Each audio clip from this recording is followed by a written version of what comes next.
The 2 Series Gran Coupe is BMW's idea of what a small, stylised premium sports saloon should be.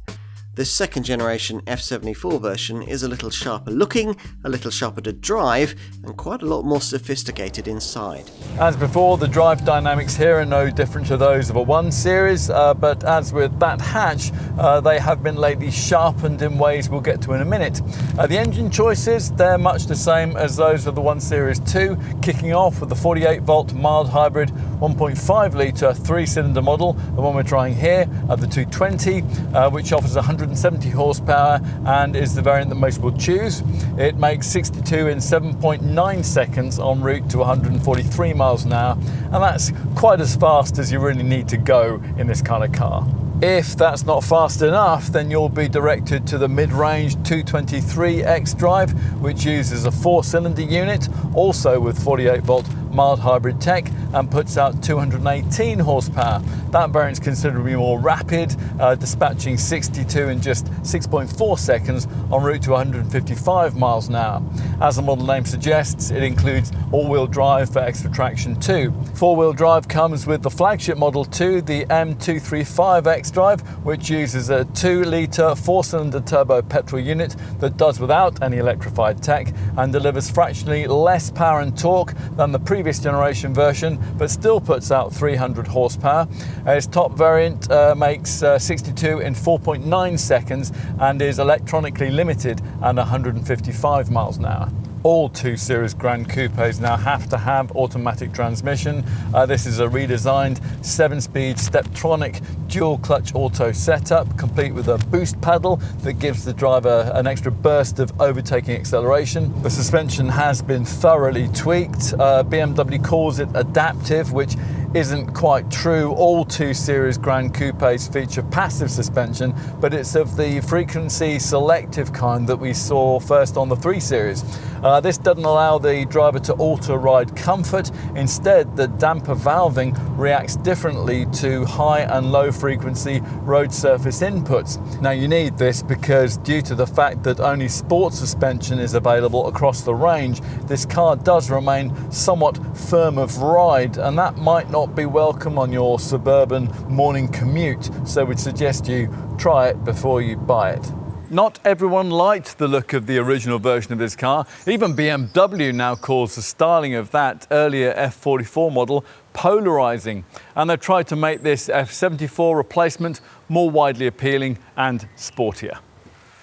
It's certainly bigger. Length has been stretched by 20 mils to 4,546 millimeters, and the car's also gained 15 mils in both height, 1,435, and width, 1,800 millimeters. Here in profile, there's a new variation of the brand's signature Hofmeister kink in the rear pillar, which now features a 2 emblem. Plus, the side skirts have been reprofiled. There's less blank metal surfacing, and you can pay extra to get this contrast roof finish in high gloss black. Let's take a look inside though. Promisingly, the door shuts with a thunk that you don't normally get from a frameless design of this sort, but look around and it's soon clear that those 1 Series genes are really a lot more evident here in the cabin, where the 2 cars pretty much share everything. There are a few detailed differences over the hatch, such as the avant-garde silver slashed panels at either end of the dashboard and the different positioning of the door handles and of the window controls. But apart from that, this F74 model gets a pretty standard version of the Munich maker's latest cockpit for compact cars, with the twin screens of the BMW Live Cockpit Plus setup. Look around and it all feels pretty premium, with even mainstream variants featuring heated sports seats trimmed in black M Alcantara and Veganza upholstery. Plus there's illuminated aluminium hexacube interior trim with classy ambient lighting and an anthracite headliner.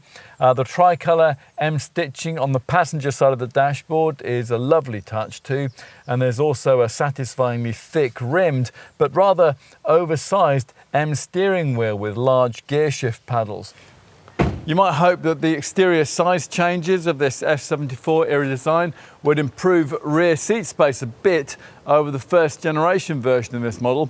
That is, however, a bit of a vain hope because the 20mm length increase is down to different bumpers rather than a wheelbase increase. Thanks to the small door opening and the narrow windows, it still remains pretty difficult to get a child seat or something like that in the back here, and you still have to dip your head a bit to get in. Once inside, it's immediately obvious that the spatial differences with this second generation model aren't all that great. You are better off back here than you would be in a 1 Series hatch though. And to be honest, really, legroom isn't that much different to what you get in a 3 Series saloon. And it is much less of a coal hole back here than it used to be with the old car. And that's helped by these large rear quarter-light windows here. Let's finish with a look out back, where the boot lid rises to reveal a disappointingly small 360 litre space, which is 70 litres down on the first generation 2 Series Gran Coupe and 45 litres down on the rival Mercedes CLA. Now, this shortfall is almost entirely due to the mild hybrid system, which sits beneath the boot floor on this volume 220 variant and its 223 mid-range counterpart. The top M235 variant lacks MHEV tech and therefore can offer up to 430 litres of boot space.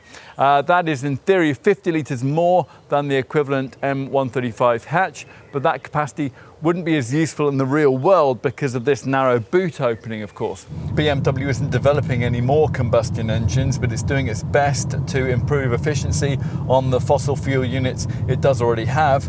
The 3-cylinder, 48-volt mild hybrid, 1.5 litre petrol engine used by this 220 model is of the latest generation of BMW Group modular engines and delivers up to 53.5 miles per gallon on the combined cycle and up to 120 grams per kilometre of CO2 emissions. Small saloons used to sell to quite elderly clientele, so what BMW's achieved with the 2 Series Gran Coupe model line is impressive. This car has the lowest customer age of any BMW, a trend that this sharper looking S74 generation design should further encourage.